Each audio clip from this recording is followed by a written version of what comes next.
On va commencer notre cours du lundi, on est aujourd'hui le 16 septembre, et à la mémoire de monsieur et de madame Cahin. Et c'est le dernier cours avant longtemps, puisque la semaine prochaine, je ne suis malheureusement pas en Israël. Et après, c'est le lundi de Rosh Hashanah. Ah non, par contre, il y aura cours le lundi entre Rosh Hashanah et Kippour. Oui, non, d'accord. C'est bon. Donc, il y a cours le lundi entre Rosh Hashanah et Kippour, donc on se revoit dans pas longtemps. Et bien sûr, le prochain cours sera sur Yom Kippour. Et bien évidemment, comme c'est aujourd'hui le dernier cours avant Rosh Hashanah, le cours va être sur Rosh Hashanah. Bien évidemment, pas d'une manière classique, soyez gentils, ne soyez pas méchants. On va essayer d'être un peu plus intelligent que ça et de comprendre plus profondément le message de Rosh Hashanah. Et bien sûr, un message parmi des milliards d'autres, puisque comme il s'agit d'une fête thoraïque, donc évidemment, il y a plus qu'une infinité de facettes pour expliquer cette fête. On va en choisir une et bien sûr, sans avoir la moindre prétention de tout expliquer. Et on est aussi à la veille des élections. Et je me suis volontairement pas prononcé pendant toute la période qui précède les élections. J'ai mes propres raisons que je n'ai pas envie d'exposer. Mais quoi qu'il en soit, il est évident qu'on est à la veille d'un jour capital, parce que à la différence de, je dirais pas de toutes les précédentes élections, car toujours les élections en Israël sont capitales, parce que à la différence des autres pays, chez nous c'est un problème de vie ou de mort. La moindre erreur peut être fatale. C'est pas comme en France ou comme aux États-Unis ou ailleurs que ça va plus ou moins être un bon choix, plus ou moins. Mais chez nous, un mauvais choix, ça peut être aussi, Dieu n'entend pas ce que je vais dire, ça peut être aussi la fin de l'État d'Israël, un mauvais choix. Parce que chez nous, comme on le sait, on est le seul pays au monde où ceux qui veulent notre disparition siègent à l'ONU avec beaucoup de respect. Et les choses n'ont pas changé depuis des millénaires. Depuis qu'on existe, on veut nous faire disparaître de la carte. Et comme je le dis toujours, avec beaucoup de responsabilité, et il faut bien comprendre la Torah pour comprendre ce que je vais dire, mais c'est un verset explicite dans les prophètes qui dit « Ume arsayir mimer yatsu » tes destructeurs, ils sortent de chez toi. Les goyim ne sont que le bras long, ne sont que l'arme, mais l'initiateur de toutes nos catastrophes, sans la moindre exception durant l'histoire, ont toujours été des juifs. C'est les prophètes qui le disent, c'est pas moi. Comme vous le savez, même si ce que je dis peut parfois paraître des paroles personnelles, je n'ai jamais dans ma vie, je pense, sorti une seule parole qui n'a pas une référence dans la Torah. Et nos prophètes le disent, « Ume arsayir mimer yatsu » tes destructeurs, ils sortent de toi. Après, c'est les peuples qui font le sale travail. Mais l'initiative est toujours prise par des juifs. Et il n'y a pas, encore une fois, la moindre exception dans la règle, dans l'histoire, à cette règle-là. Parce que c'est une règle biblique. Il n'y a que les règles humaines qui ont des exceptions, mais les règles bibliques ne peuvent pas avoir d'exceptions. Et donc, en Israël, on ne plaisante pas. Ce n'est pas la gauche, la droite, le centre, non. C'est la vie ou la mort. Et si on se trompe, ça risque d'être catastrophique. Donc évidemment, le choix demain est absolument important. Je ne dis pas que les uns sont mieux que les autres. Personnellement, je pense, et je n'ai pas honte de dire qu'aujourd'hui, le système politique en Israël est catastrophique. De la droite à la gauche, les religieux comme pas les religieux, je veux dire, c'est catastrophique. Le monde politique est en train de tomber d'une manière inimaginable, mais on espère que c'est une Yerida Letzorer Aliyah, une chute pour mieux remonter. Mais entre le pire et le pire, mieux vaut choisir le pire que le pire. Parce que le pire n'apportera peut-être pas de solution, mais au moins nous protégera de la disparition. Si on vote Kahol Lavan ou la gauche, ou tous ces partis foncièrement antisémites et dont, inconsciemment ou non, je préfère dire inconsciemment que consciemment, mais font tout pour détruire l'État d'Israël, si on vote ce genre de parti, on va à la catastrophe. Donc après, vous votez qui vous voulez, ce n'est pas mon problème. Je ne suis pas le bon Dieu et je ne suis pas là pour vous dire qui voter ou qui ne pas voter. Il n'y a que les inquisiteurs qui se permettent de dire voter pour un tel ou voter pour un autre. Mais par contre, j'ai le droit de vous dire pour qui il ne faut pas voter. Ni pour le centre, ni pour la gauche. Après, quel que soit le vote, ça nous protégera. Comment ? Comment ? Ni pour le centre, ni pour la gauche. À plus forte raison, l'extrême gauche. Après, que vous votiez droite, religieux, Haridim, Datiim, Yemina, Otzma, qui vous voulez. De toute façon, après c'est déjà un choix personnel, mais c'est de toute façon, quoi qu'il en soit, un bon choix, dans la mesure où c'est ni le centre et ni la gauche. Alors, on va rentrer dans le cours d'aujourd'hui et qui, d'une manière tout à fait providentielle, vous comprendrez, Bérémazim, qui est extrêmement lié à ce qui va se passer demain. En fait, c'est un cours que j'aurais dû faire déjà il y a bien longtemps pour peut-être ramener d'autres et encore d'autres à mieux se préparer aux élections. Mais d'un autre côté, comme c'est un cours que je fais en français et que 90% des Français de toute façon ne votent ni centre ni de gauche, donc ce n'aurait pas forcément aidé de l'avoir fait plus tôt. Car grâce à Dieu, les Français ont encore un petit peu de sechel dans la tête, encore un petit peu d'intelligence et savent pour qui il ne faut pas voter. Mais quoi qu'il en soit, il faut se rappeler, on rentre maintenant dans le cours, que Rosh Hashanah n'est pas seulement le jour où on commence l'année, où on entend le son du chauffard dont on va parler tout à l'heure. Rosh Hashanah est le jour où il y a eu la première faute de l'histoire qui a amené toutes les catastrophes de l'histoire. Puisque Adam est né à Rosh Hashanah. Et Adam a fauté à Rosh Hashanah. C'est une chose tellement évidente, mais dont on ne se souvient plus vraiment. Adam n'est pas né le premier jour de la création. Il est né le 6e jour de la création, qui est Rosh Hashanah. Comme nous le savons, nous ne fêtons pas Rosh Hashanah le premier jour de la création, mais le 6e jour de la création, le jour de la naissance. Et d'après les codes bibliques, je ne veux pas les décoder dans cette partie de mon cours, mais d'après les codes bibliques, Adam a fauté le jour où il a été créé, donc à Rosh Hashanah. Et forcément, tout ce que l'on fait à Rosh Hashanah est forcément, au moins d'une manière cachée, mystérieuse, secrète, et liée à la réparation de cette faute. Puisque Rosh Hashanah est aussi le premier jour qu'on appelle Aseret Yemei Teshuvah. Rosh Hashanah est le premier jour de la Teshuvah que l'on entame jusqu'à Kippour. Du premier jour de Rosh Hashanah à Kippour, il y a 10 jours qui sont appelés Aseret Yemei Teshuvah. Pourquoi Dafka cette période est appelée Aseret Yemei Teshuvah? 1000 réponses possibles et plus encore. Mais la plus simple, c'est parce que tout a commencé, tout a mal commencé à Rosh Hashanah. Et jusqu'à la venue du Mashiach, on paye les conséquences de la faute de Adam Arishon. Et c'est pour ça que le jour où il a fauté, on commence le premier jour de Teshuvah jusqu'à Kippour, pour bien nous faire comprendre que cette période est une période où l'on doit pas seulement faire Teshuvah, mais on doit essayer de réparer la faute de Adam Arishon, chacun à son niveau. Et ce qu'il faut essayer de comprendre une fois de plus, après des milliers de cours donnés sur ce sujet-là, c'est quoi la faute de Adam Arishon? Alors évidemment, on ne va pas l'expliquer entièrement, parce que comme c'est la faute de Adam Arishon et c'est dans la Torah, il y a forcément des milliards et des milliards de facettes et d'approches possibles de cette faute-là. On va nous donner notre approche et qui est très importante dans le contexte de notre génération. D'abord, je vais poser une question simple. Pourquoi cet arbre-là, évidemment c'est un code, il n'y avait pas d'arbre, il n'y avait pas de jardin, il n'y a pas une idiote qui a mangé un fruit. Évidemment que non. Tout ça c'est codé, le premier qui le dit c'est le Hari. Oui. Non, elle était idiote, mais pas d'avoir mangé le fruit. Et le premier qui le dit, c'est le Hari Akadosh. Le Hari Akadosh va dévoiler un truc incroyable, qui ne va pas être mon cours. Qu'en vérité, que toute l'histoire de la faute, c'était une relation interdite. Ils devaient s'unir Motzei Shabbat, et ils se sont unis vendredi, le jour où ils ont été créés. J'ai une sale mouche qui m'en veut, là. Ça prouve que le cours va être super intéressant.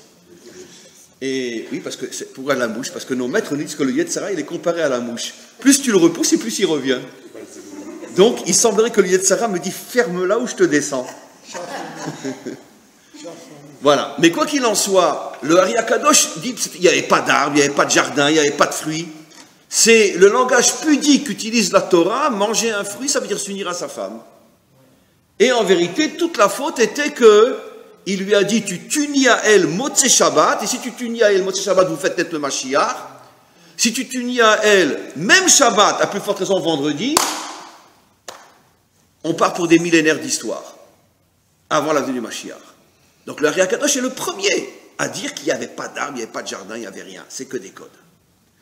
Il y a d'autres approches possibles qui complètent celle du Ari Akadosh. Et en tous les cas, moi, je vais poser une question évidente. Si cet arbre-là amène la mort, alors pourquoi il est Tov et Ra? Qu'il soit Ra, je comprends, je pose une question, mais évidente, et qui est très rarement posée. Pourquoi il y a du Tov aussi dans cet arbre-là? Le Tov tue. Qu'en irait que le Tov tue? Le Ra tue, je comprends. Pourquoi la Torah ne l'a pas appelé Etz Hara'a, l'arbre du mal? Comme le Yetzer Hara, on ne l'appelle pas Yetzer Tov Vera. On ne dit pas le penchant du bien et du mal, on dit le mauvais penchant. Donc pourquoi cet arbre-là qui a amené la mort, qui a amené Auschwitz, qui a amené Treblinka, qui a amené le viol et le massacre de toutes les jeunes filles de Daesh, des Yazdines, qui a amené toutes les catastrophes de l'histoire? En quoi il a du Tov? Pourquoi on l'appelle Tov Vera? Première réponse que je vais vous prouver. De là, la Torah nous révèle un secret absolument incroyable. Même le Tov tue. Même le bien peut tuer. Cet arbre-là était porteur de deux armes, toutes les deux aussi meurtrières. Une arme qui s'appelait le bien et une arme qui s'appelait le mal. Que l'arme du mal tue, c'est facile à comprendre. Mais comment arriver à comprendre que l'arme du bien peut tuer aussi? Ça, c'est déjà plus compliqué. En vérité, il y a eu 3 fautes qui ont été faites dans le code qui s'appelle manger de ce fruit. Bonjour, cher ami. Vous rentrez comme un noble. Vous voulez qu'on vous photographie quand vous rentrez? Et donc, il y a eu 3 fautes qui ont été faites. Manger du fruit mal, manger du fruit bien, ça c'est connu. Bien, non, manger du fruit mal, manger du fruit bien, c'est ce que je viens d'expliquer, que je vais prouver. Mais il y avait une 3e faute aussi, dont on a souvent déjà parlé, mais qui est moins connue, c'est la précipitation. Puisque le Ari Akadosh révèle, codé et décodé, que cet arbre était permis Motzei Shabbat, et que s'il en avait mangé Motzei Shabbat, ils auraient amené la délivrance, le tikkun du monde. D'après le Zohar et la Kabbalah, cet arbre-là était plus fabuleux encore que l'arbre de la vie. Mais vous savez, c'est comme toute chose extraordinaire. Comme je dis toujours, d'accord? Un exemple idiot, mais que j'aime malgré tout. D'accord? Dans le monde d'aujourd'hui, on divorcera d'autant plus vite qu'on aura vécu avec sa copine avant le mariage le plus longtemps possible. J'ai raison? 100%, je sais. Et donc, ça fonctionne comme ça. Plus tu vis longtemps avec elle avant le mariage, et plus vite tu divorceras après le mariage. Sauf si le bon Dieu décide autrement. Mais ça, c'est entre les mains du bon Dieu. Mais à vision humaine, tout celui qui comprend la psychologie d'un homme et d'une femme, plus vous êtes ensemble avant le mariage, et moins vous serez ensemble après le mariage. Sauf si le bon Dieu décide autrement, parce qu'il veut que sorte tel ou tel enfant, ou peu importe, ça c'est déjà ses calculs secrets. Mais je parle moi à vision humaine, selon la psychologie et la compréhension de l'homme et de la femme. Donc, je veux dire par là que quand tu te prépares à une grande chose, sois patient, ne mange pas avant. C'est exactement ce que Hachem a dit. Si vous vous unissez dans 24 heures, vous faites naître le Mashiach. Si vous vous unissez tout de suite, vous faites naître le serpent, qui va dominer le monde pendant des millénaires, dit d'une manière codée. Eh bien, ils n'ont pas eu la force de résister, ils se sont unis vendredi, ça a amené la catastrophe. De là, on comprend que dans la faute, il n'y avait pas seulement le problème de manger, de l'union en tant que telle, mais aussi de la précipitation dans l'union, puisque cette union, en vérité, était voulue par le maître du monde, mais pas au moment où eux ont choisi. C'est ce que nos maîtres disent dans le Talmud, « Kol adorchek et asha'a, asha'a dorchek et oto » Tout celui, j'explique après les commentaires, qui sait qu'une mission incroyable l'attend, mais qu'il va trop vite pour la réaliser, qu'il n'a pas suffisamment attendu, qu'il ne s'est pas suffisamment préparé pour la réaliser, la mission le jettera à la poubelle. Ça veut dire que si tu ne prends pas le temps de réaliser ce pourquoi tu as été créé, ce pourquoi tu as été créé te jettera à la poubelle. Parce que tu as été trop vite. C'est ce qui s'est passé. Ils se sont unis, au lieu de faire naître le Mashiach, ils ont fait naître le Nachash. L'absolu contraire. Le Nachash qui domine le monde depuis des millénaires. Alors, pour bien comprendre ce que sont ces trois fautes, la faute de manger le mal, la faute de manger le bien et la faute de se précipiter pour manger le bien et le mal, on va décoder grâce à Rabbi Shimon Bar Yochai. Rabbi Shimon Bar Yochai nous apprend quelque chose d'extraordinaire. Atem kruyim Adam. Nous, le peuple juif, on s'appelle Adam. En tant que peuple. Il y a des Bnei Adam chez les nations aussi, mais en tant qu'individu. Mais en tant que peuple, on est le seul peuple qui s'appelle Adam.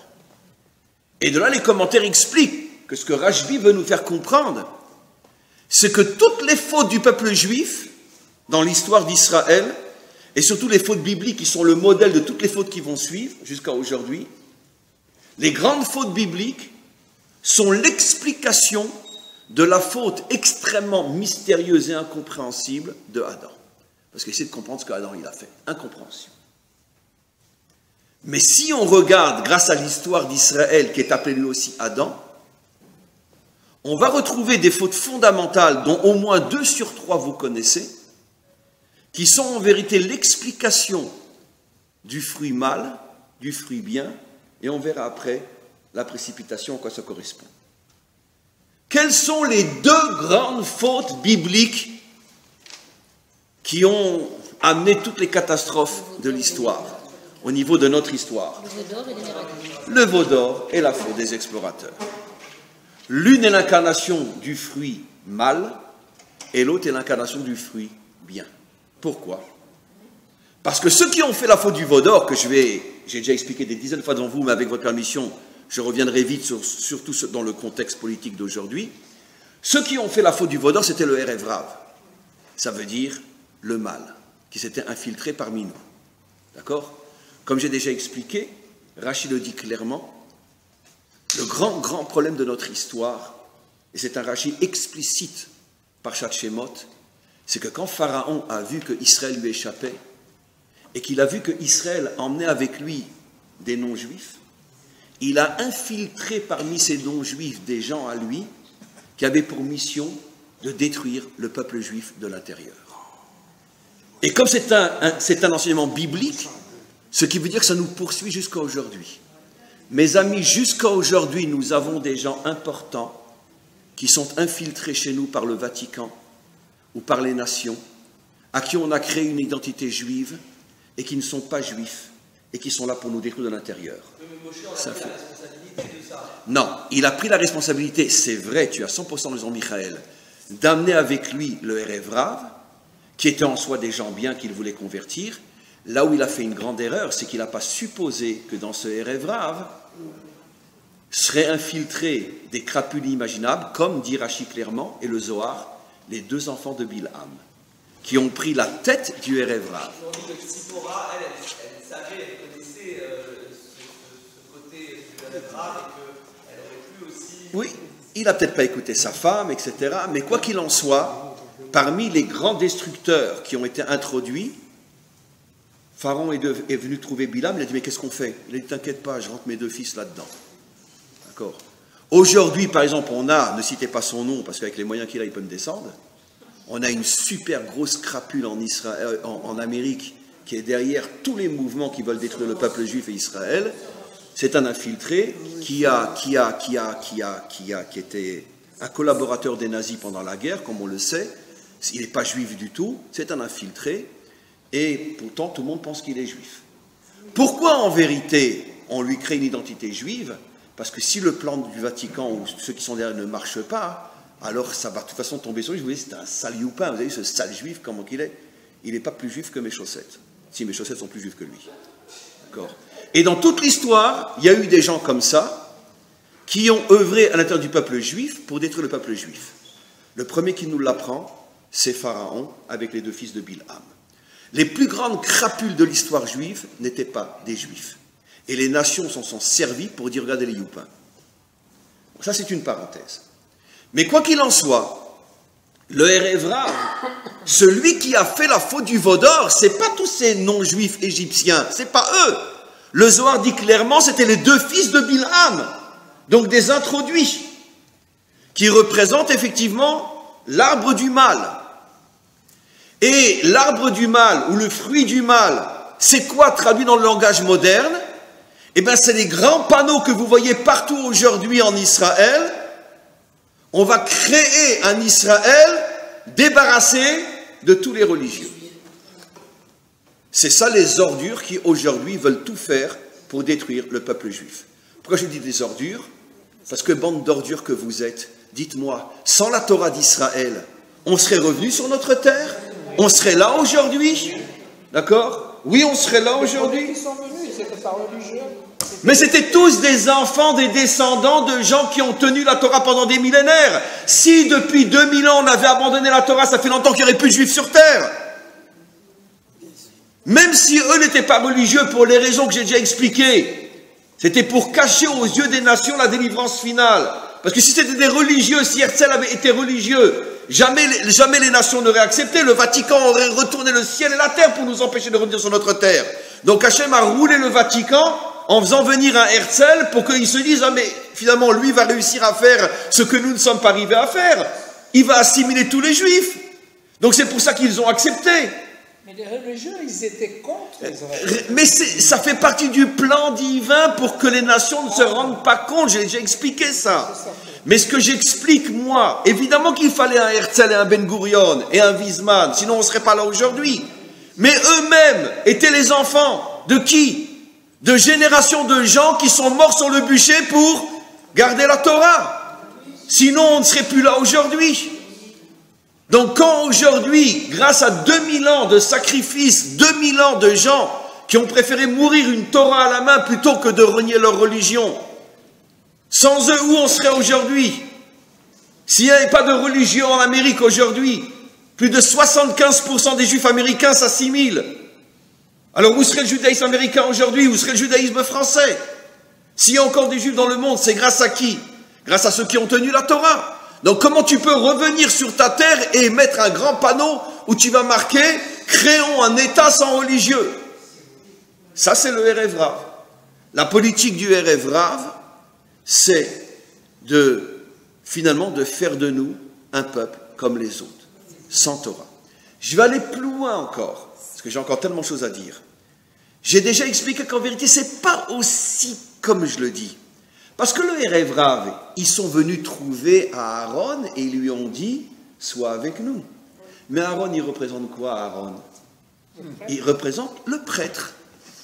Pardon, Aaron, c'est pour mieux comprendre mon cours. En français, un curé. Ça veut dire un religieux. Un religieux qui s'occupe que de religion. Un rabbin, un curé, un prêtre, un pasteur. Sauf lui. Parce que lui, il est comme moi, c'est pas un vrai. Et donc,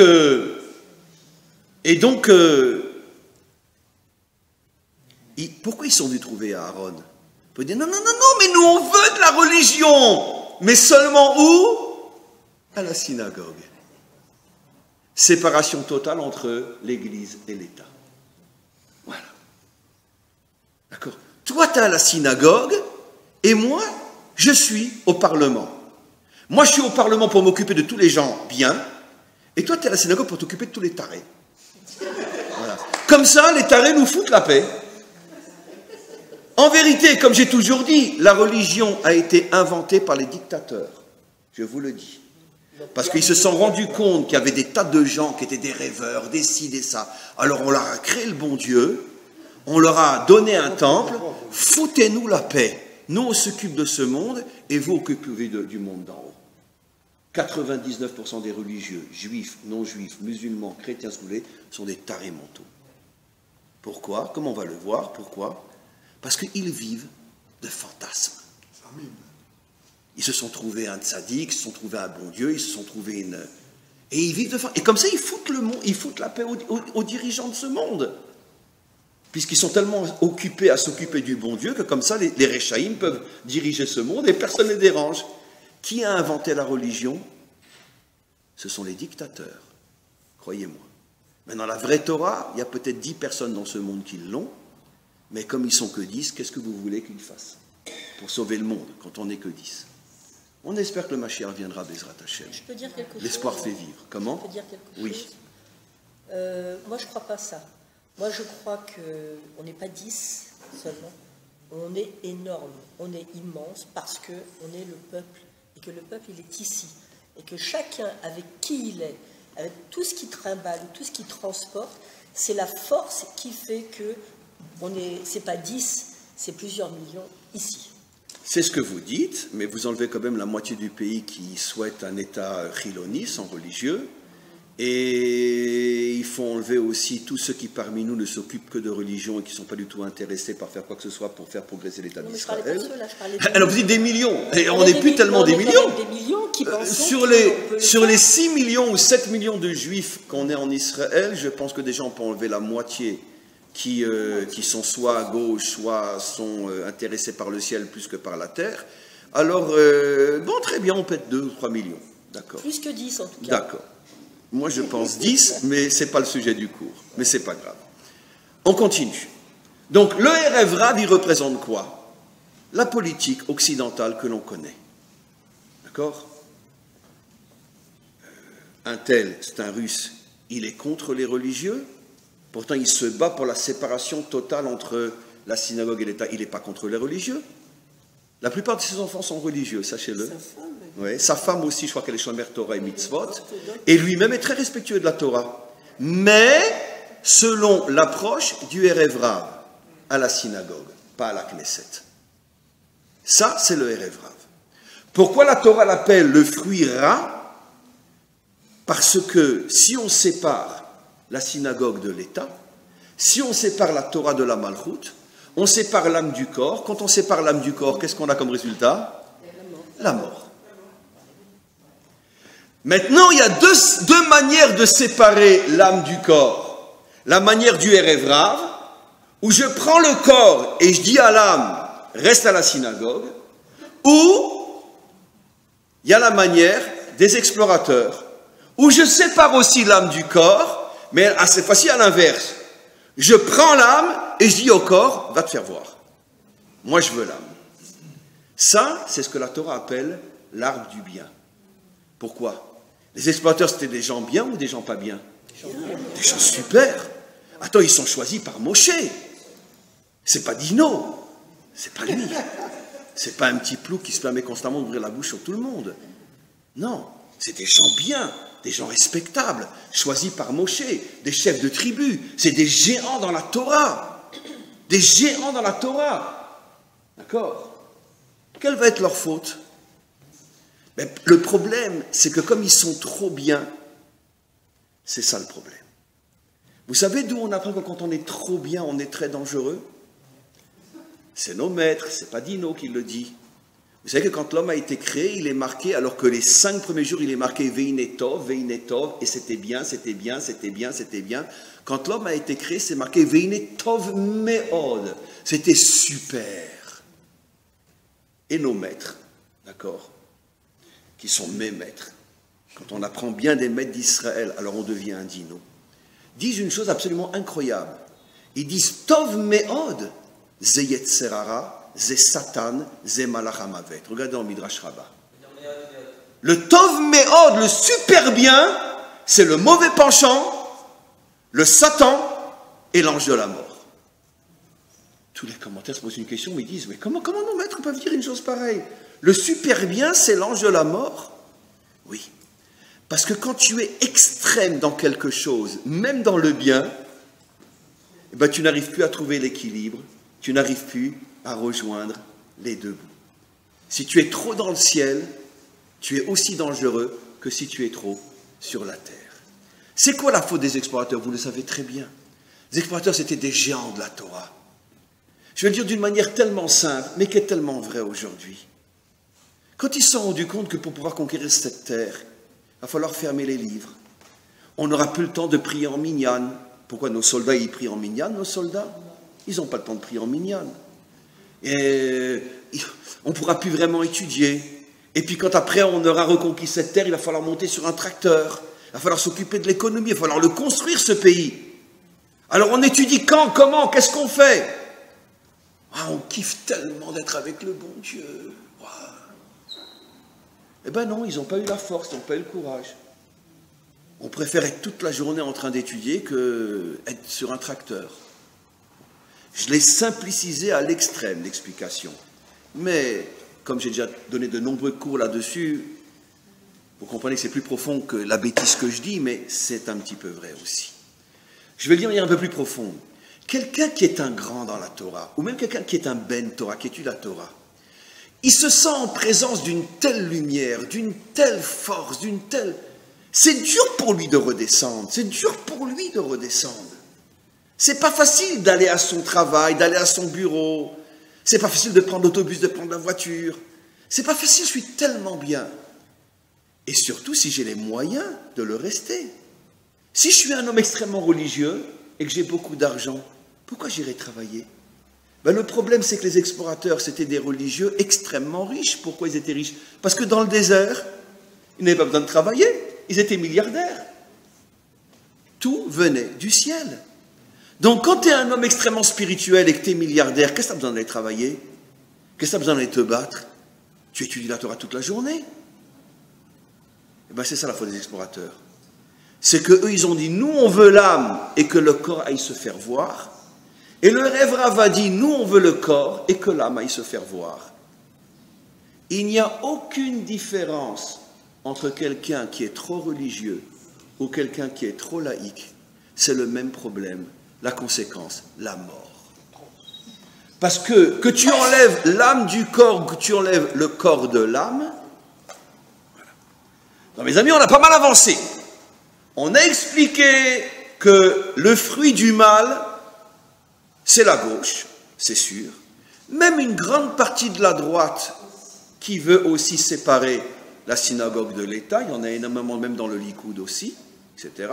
Parce que ça n'a rien à voir avec gauche-droite, c'est pas même si je suis un laïc idéologique ou non, je parle laïcité idéologique ou non, il y en a autant à gauche, autant à droite qu'à gauche, des laïcs idéologues. Simplement, comme ils ont besoin des religieux, alors là, les religieux sont toujours avec la droite, mais c'est que du business, il n'y a aucune idéologie authentique là-dedans. Donc finalement, on vient d'expliquer, Hachem protège-moi, je vais me faire descendre, que finalement, mais ce que je vous dis, comprenez que c'est de la vérité vraie, j'ai simplement traduit dans le langage d'aujourd'hui ce que c'est la faute de Adam.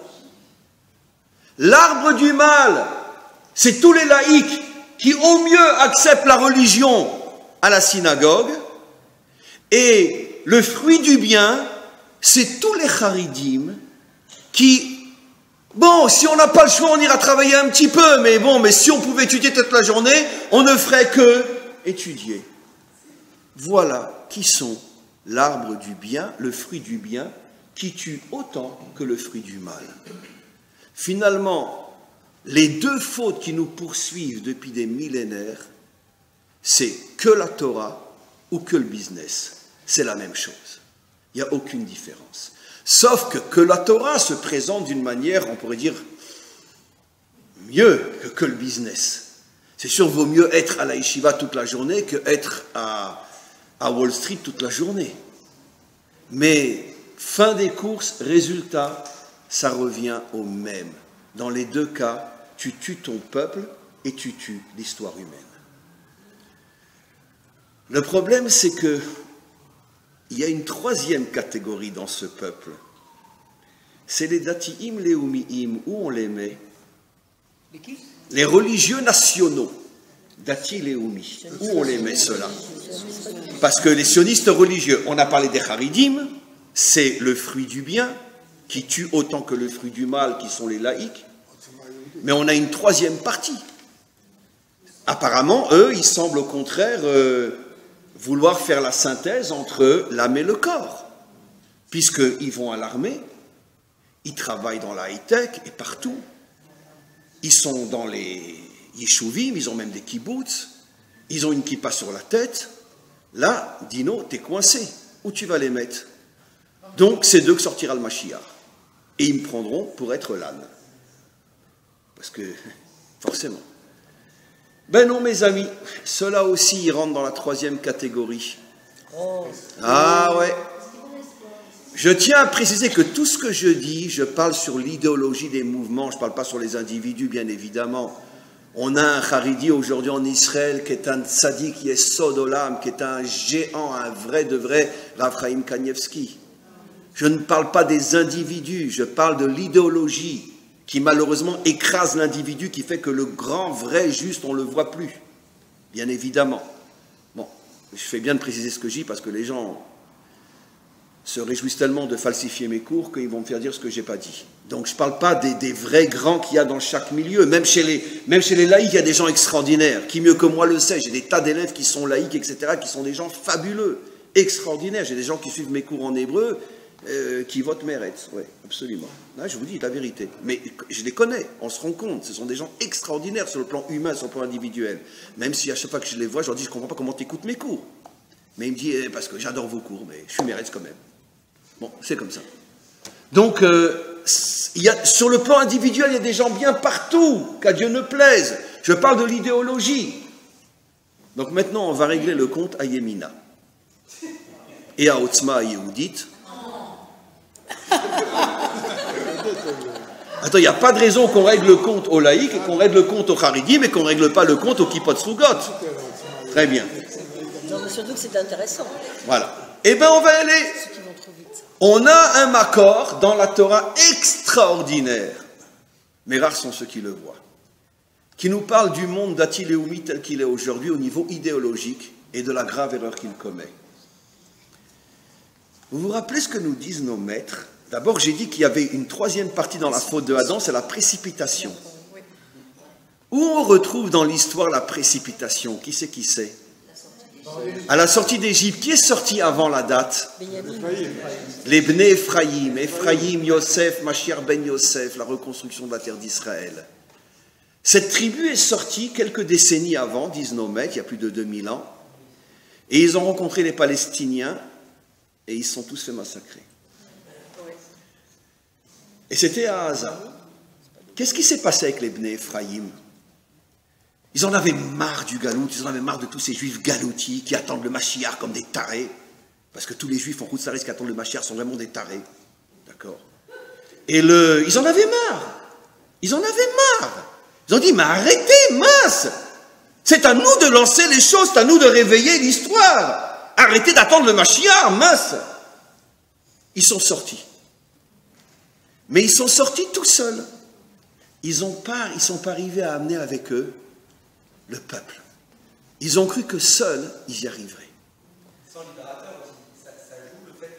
Ils se sont dit, nous on est Mashiach ben Yosef, c'est avant Mashiach ben David. Mais eux se sont dit, c'est tellement au milliardième de millimètre près, ça correspond à notre histoire. Ils se sont dit, c'est d'Afka grâce à notre action que Mashiach ben David viendra. Nous on est Mashiach ben Ephraïm, on est Mashiach ben Yosef. On n'est pas Mashiach. Mais on s'en va. On rentre en Israël. Ils ont pris le chemin le plus court, la précipitation. Au lieu de prendre le chemin le plus long, comme on verra à la sortie d'Égypte, ils prennent le chemin le plus court et ils se font massacrer par les Philistins. Rachid dit que c'est l'une des raisons pour laquelle Hachem a fait contourner Israël à la sortie d'Égypte. On n'est pas passé par Gaza, de peur de voir ces centaines de milliers de squelettes que les Philistins avaient laissés justement pour décourager Israël d'oser rentrer en Palestine. C'est le massacre de Hebron en 1929. Pourquoi il y a eu tous ces massacres-là avec l'accord secret que tout le monde connaît aujourd'hui des Anglais? Parce que les Anglais ne voulaient pas que les Juifs reviennent en masse. Et ils ont dit aux Arabes, massacrez les Juifs, comme ça, je veux dire, ça va faire peur aux autres de venir. Mais c'est ce qui s'est passé. C'est ce qui s'est passé. Et donc, ils se font massacrer par les Gazouites, par les Palestiniens de l'époque. Très bien. Quel était d'abord le bon côté qu'il y avait chez ces gens-là? S'ils ont compris une chose extraordinaire, c'est qu'on n'attend pas le Mashiach, on le fait venir. On n'attend pas, on le fait venir. Et ils ont 100% raison.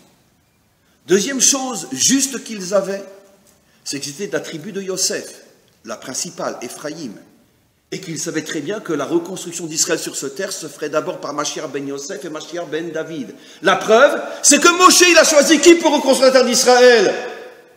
Un ben Ephraïm, Yahushua. Josué, c'est un ben Ephraïm, donc ils avaient raison sur tous les plans. Il faut que ça passe par Ephraïm. Bien sûr, ben c'est ce qu'on vit nous depuis plus d'un siècle. C'est que toute la reconstruction sur notre terre, c'est le roi de Mashiach ben Ephraïm, comme on le sait, comme le Rav Kook l'a expliqué, etc. Alors, quelle est leur seule faute? De partir sans le peuple. Ça veut dire quoi? Combien de fois je vous ai raconté cette histoire, vraie, sinon je ne me permettrai pas, et qui a donné naissance après à pas mal de choses. J'ai fait partie, comme des milliers d'autres, de l'expulsion du Gush Katif. Laissez tomber. J'habitais pas au Gush Katif, mais comme des milliers d'autres, on est parti, pour renforcer les rangs, on est parti donc passer le dernier Shabbat à Gush Katif, et en attendant donc l'expulsion.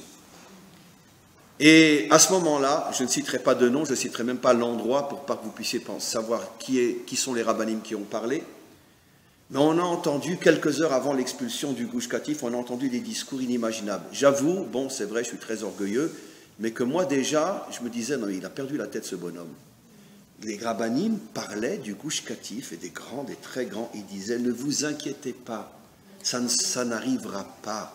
Le peuple est avec nous, ils ne nous lâcheront pas, il va y avoir un miracle. D'accord. Et le peuple a lâché. Personne n'était avec eux, tout le monde était avec Sharon, et il y a eu le Girouche.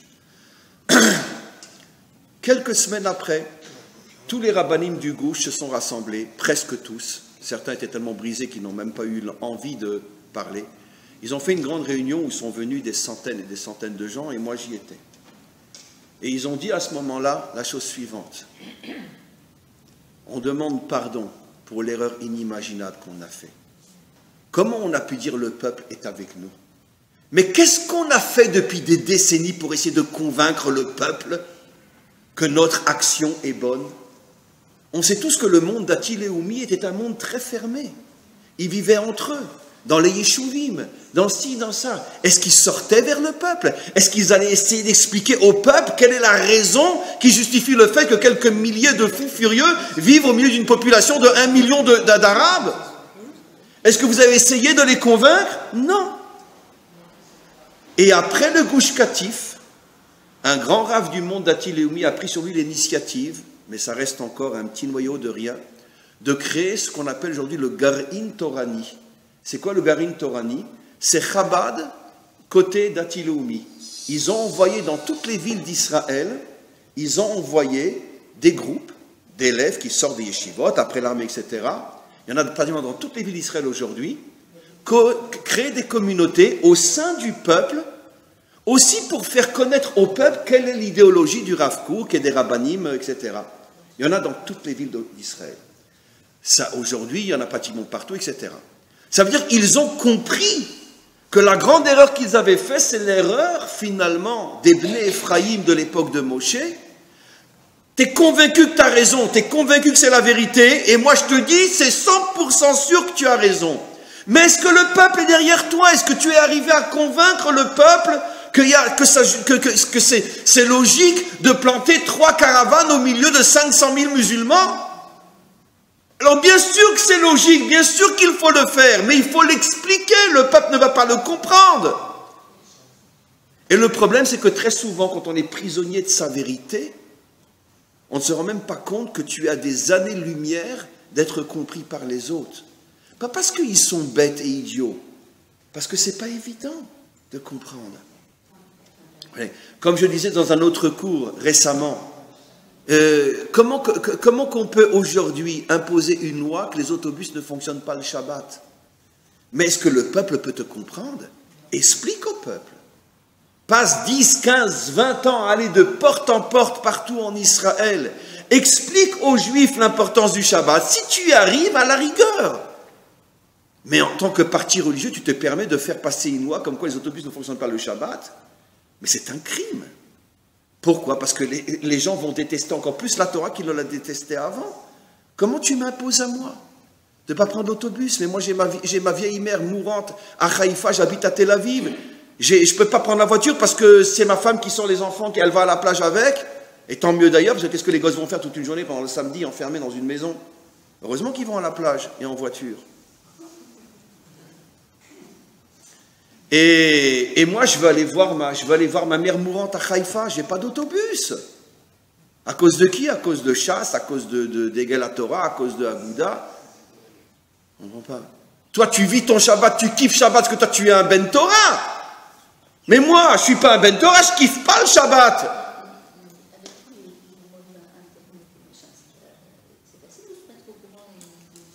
Non, c'est pas un cours sur le Shabbat qu'il faut faire. C'est du porte-à-porte et du face-à-face. Les gens s'en foutent des cours. Les gens, ce qu'ils veulent, c'est qu'on arrive à leur parler le langage qu'eux peuvent comprendre. Le langage parlé, le langage de la rue, le langage de tous les jours. Je vais t'expliquer pourquoi c'est important de faire Shabbat, sans te ramener Rachid, Tosfot, et un Mekoubal par-ci, un Mekoubal par-là. C'est quelqu'un qui en a envie de ressembler, c'est ça aussi, beaucoup. Parce qu'ils n'ont pas envie de ressembler aux religieux. Moi, je vous dis, 80% des Israéliens sont prêts à faire Shabbat si on leur explique dans leur langage à eux le pourquoi du Shabbat. 80%. Vous savez, quand je suis arrivé en Israël, il y a 28 ans bientôt, 60% des Israéliens ne mangeaient pas de la matzah pendant tout Pessah. Je dis pendant tout Pessah. Aujourd'hui, 90% des Israéliens mangent de la matzah pendant tout Pessah. Le monde évolue, le monde change, mais il faut savoir parler. Comment? Le pays a fait une loi qui a interdit le pain.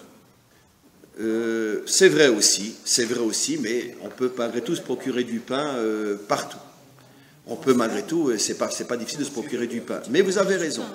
Bien que, par exemple, à Tel Aviv, etc., il y a des boulangeries qui préfèrent payer le knas, comment on dit en français, et la taxe, et ouvrir, comme il y a les restaurants, etc., qui payent la taxe et qui ouvrent le Shabbat aussi.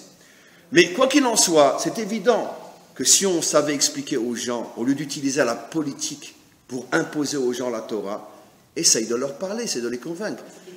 Comment? Oui, mais d'accord, mais je comprends, mais il y a suffisamment de religieux aujourd'hui pour une fois par semaine aller partout dans toutes les rues de Tel Aviv, s'asseoir, machin, etc. et essayer de parler aux gens. Ça prendra peut-être 10 ans jusqu'à ce que ça marche.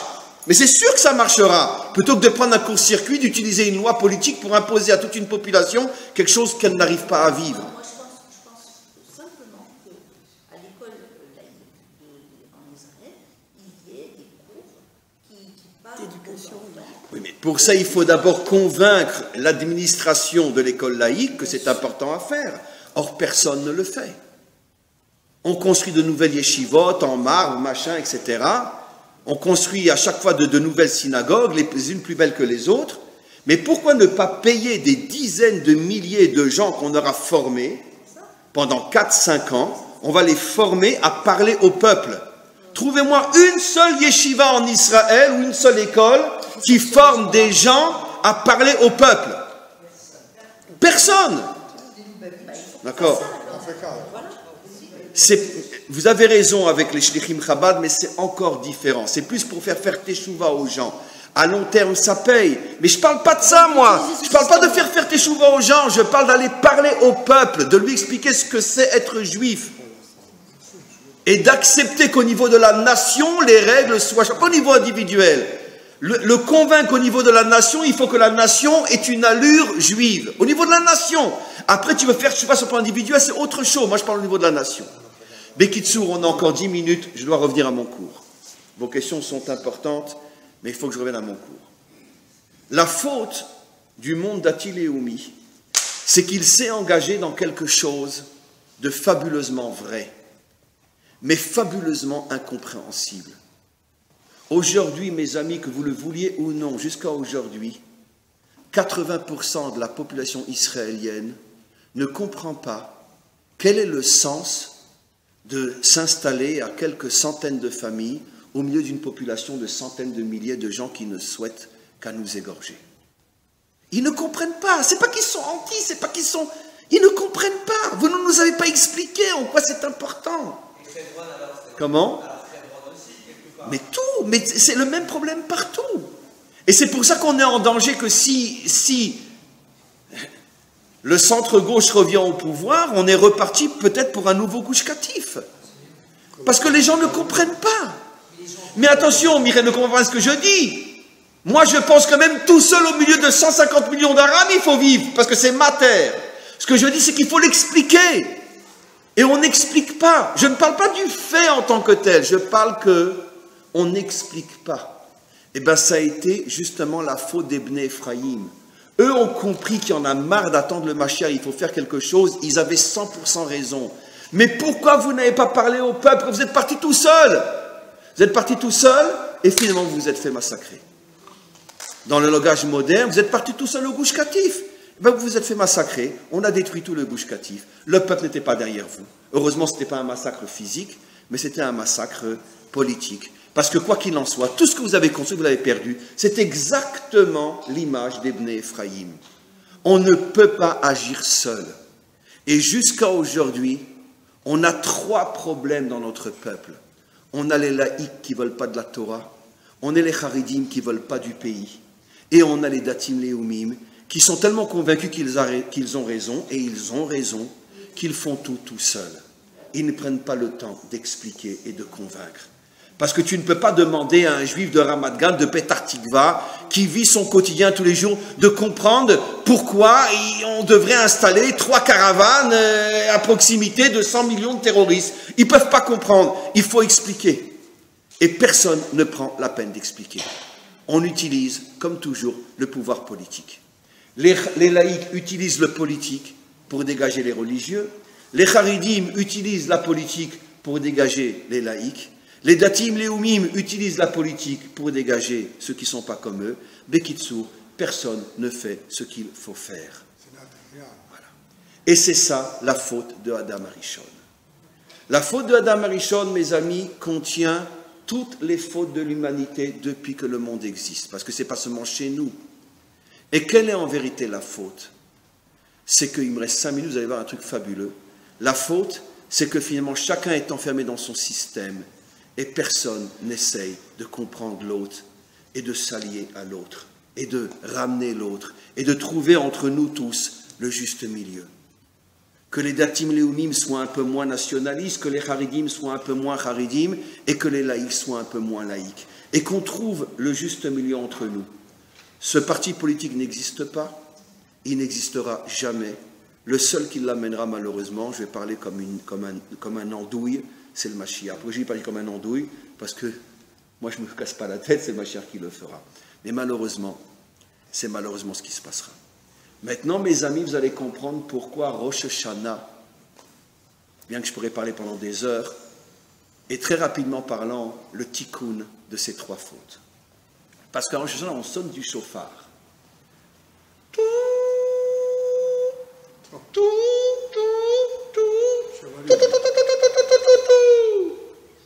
Bien sonné? Mais c'est pas juste parce que c'est pas avec le chauffard. Très bien. Comment? Ils n'ont pas commencé. Déjà, le son du chauffard. On ne prend pas une trompette, on prend la corne d'un animal. Bouh. D'accord. Et on essaye de choisir, c'est dans la halakha du moins, l'homme le plus tzaddik de la communauté pour sonner. Donc on fait le ribour entre quoi? Entre l'âme et le corps. Comme par hasard. Si moi je me trouve une très belle trompette qui fait un très beau son, j'ai le droit? Non. Si dans la communauté j'ai un chauffard mais j'ai un petit plouk qui sonne bien et un tzaddik qui sonne moins bien, lequel je dois choisir? Tzaddik qui sonne moins bien. Donc on doit unir l'âme et le corps. Déjà premier message de Rosh Hashanah. Donc, on n'est ni laïque, ni haridi. Parce que les haridim ne veulent pas du corps, et les laïcs ne veulent pas de l'âme. Très bien. Maintenant, on va voir les 3 sons. Il y en a un, il s'appelle Shvarim, Shever. Tu casses l'unité entre la Torah et la Malchut. Shvarim porte bien son nom. C'est le son qui correspond à la faute de ceux qui veulent séparer la Torah de la Malchut. Ils cassent. La Torah et la Malchut doivent être un, et eux ils viennent dire non, on casse, on garde un morceau et l'autre on le jette. C'est ce que dans la Kabbalah on appelle Shvirat HaKelim, la brisure des vases, qui est la séparation entre la lumière et le réceptacle matériel. Après je vais encore expliquer mieux. Ça c'est le Shever. C'est quoi? Ça va très vite, hein, ça va très vite. Hein. Comment qu'on appelle ce son? Troua, qui vient du mot Leitoré. Réveillez-vous, réveillez-vous, arrêtez d'attendre le Mashiach, faites quelque chose. Le problème, c'est que ça va très vite. Hein. C'est la faute du parti Yemina, du parti Otzma Yehudit, de tous les partis d'Atileumi. Ils ont 100% raison d'être dans une route extraordinaire. Mais ils vont trop vite. Le peuple n'est pas derrière vous. Vous allez faire 4 ou 5 ou 6 ou 7 mandats. Alors que les autres vont faire 32 ou 33. Vous ne voyez pas que le peuple n'est pas avec vous. Pourtant, vous avez la vérité, mais vous allez trop vite. Qu'est-ce que c'est beau ce cours. Je suis vraiment fort. Je suis vraiment fort. C'est mon métier. Et Tkia, tout. Alors c'est qui? Alors on a parlé, c'est qui? Ben, c'est ceux qui ont tout le temps, hein. Les Haridim, ils attendent le Mashiach. Ça fait 2000 ans qu'on attend. Et tu peux encore attendre longtemps, mon fils. Alors, je vais te dire, là. Il a tout son temps, lui. Au moins les Datiim. Mais dépêche-toi, reviens sur ta terre. Non, non, on attend le Mashiach.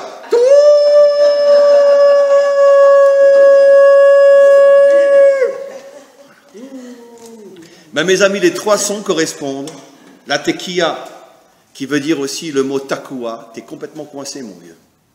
Quand quelqu'un il est coincé, qu'est-ce qu'on dit? Il est takoua. Eh oui, ça veut dire quoi? Ça fait des millénaires qu'on est coincé dans l'exil à cause de tous ces gens qui nous disent « Attendez le Mashiach, il va tout résoudre. » Exactement. Donc la tekiya, c'est les Haridi. Shvarim, c'est les Chilonim.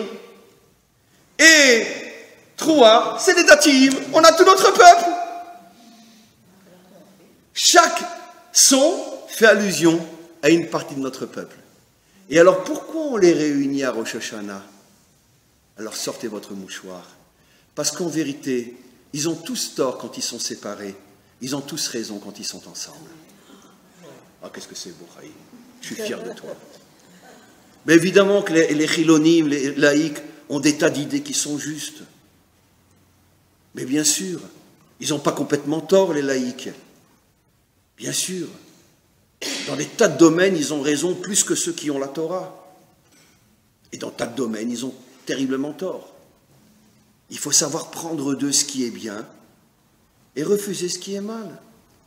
Les Haridim, mais c'est des gens extraordinaires. Pour l'instant, j'aurais tapé dessus pendant 1 heure. Mais j'ai rien, moi, toute ma Torah, je l'ai appris chez eux. Et si c'était à recommencer, c'est chez eux que je l'apprendrais. C'est les meilleurs dans la Torah. Ouais, j'étais à Bnei Brak pendant des années. Mais je ne les critique pas, les Haridim, arrêtez de me prendre au sérieux. C'est des gens extraordinaires. Ce que je dis, c'est que chaque partie, quand elle est seule, elle amène la mort. C'est ça ce que je dis. Donc évidemment qu'on a besoin des Haridim, on a besoin de gens authentiques, qui sont prêts à mourir pour la Torah. Évidemment qu'on a besoin d'eux aussi. Mais pas tout seul. Soit main dans la main avec un Chiloni. Il faut Shvarim, Chilonim, et il faut Tkia, Haridim. Mais on a besoin aussi des Datim, Léumim. Parce que sans eux, on va limiter Israël aux frontières de 67. D'accord? Et puis pour avoir plus de place, on ira tous se jeter dans la mer. Bien sûr. Donc évidemment qu'on a besoin d'eux. Eux, c'est les vrais sauveurs de notre peuple aujourd'hui. Sans les Datim, où on serait aujourd'hui? Où on serait aujourd'hui sans leur courage, sans leur dévotion, sans leur Messirut Nefesh? Où on serait aujourd'hui? C'est le fer de lance d'Israël, c'est la Kippa Sruga aujourd'hui. Mais pas tout seul. Associe-toi aux autres aussi. Ce qui veut dire que le message de Rosh Hashanah prend les 3 parties d'Israël et réunit-les ensemble. Tout Haridi, tout, Meretz, tout, Otzma Yehudit. Ça, c'est le peuple juif, Ah, mais tous ensemble. Comment? Mais Red, c'est le contraire de Dati. C'est ce que j'ai dit, c'est Shvarim. C'est ce que j'ai dit, amis. On termine ce magnifique cours avec le message suivant. D'accord? Je ne cesse de le dire. Je ne cesse de le répéter. Arrêtons. Et je le dis, presque je retiens mes larmes, tellement je vibre de ce que je dis. Arrêtons de parler comme les honards qui étaient en galoute. Qu'est-ce que t'es? Je suis Chabad. Qu'est-ce que t'es? Je suis Breslev. Qu'est-ce que t'es? Je suis Dati. Qu'est-ce que t'es? Je suis Haridi. Qu'est-ce que t'es? Je suis Chiloni. Qu'est-ce que t'es? Je suis Ashkenaz. Qu'est-ce que t'es? Je suis Sfarad. Arrêtons de parler comme tous ces imbéciles qui détruisent notre peuple. Qu'est-ce que je suis? Je suis un citoyen israélien qui est revenu sur ma terre. Et mon travail, c'est de réunir mon peuple et de l'unir et de mettre fin à toutes ces différences qui font que qu'est-ce que t'es? Un honard. C'est tout ce que tu es. Non. Je suis un Israélien. Alvaï qu'on arrive, mes amis, à faire la vraie tchouva. Vous savez ce que c'est la vraie tchouva? C'est pas manger méadrine. C'est créer un nouveau parti qui englobera tout le peuple juif. Pour ça, il faut être un géant. Vous imaginez un parti dans lequel il y aura quelqu'un de Meretz et quelqu'un de Otzma Yehudit dans le même parti et ils se battront pour le même combat. Alors c'est vrai que la tendance est de dire avec le Mashiach qui arrivera. Mais peut-être aidons-le, essayons de commencer. Essayons de créer un nouveau parti où il y aura l'extrême gauche, l'extrême droite. Il y aura un Ashkenaz assis à côté d'un Sfarad. Comment? On peut peut-être essayer. Et si on essaie d'ici les prochaines élections, qui à mon avis les prochaines élections c'est dans 2 ans ou dans 1 an et demi, si on essayait, on a 1 an et demi devant nous pour créer un nouveau parti qui aura Meretz et Otzma Yehudit ensemble. Je ne sais pas comment c'est possible, sincèrement je ne sais pas. Mais peut-être que justement, servons-nous du fait que notre peuple n'existe que grâce au miracle. Alors peut-être qu'on va arriver à créer un parti miraculeux, où il n'y aura pas que des kippotes rougottes, que des kippotes noirs, que des sans kippotes. Non, peut-être qu'on va créer un parti où il y aura tout le monde. Bon, pour demain c'est fichu. Pour demain on reste des juifs galoutiques, chacun va voter pour son galoute. Mais peut-être qu'on arrivera par cette tentative de créer le réceptacle qui permettra au Mashiach de se dévoiler. Amen. Vechen Yeratzon. J'ai une question.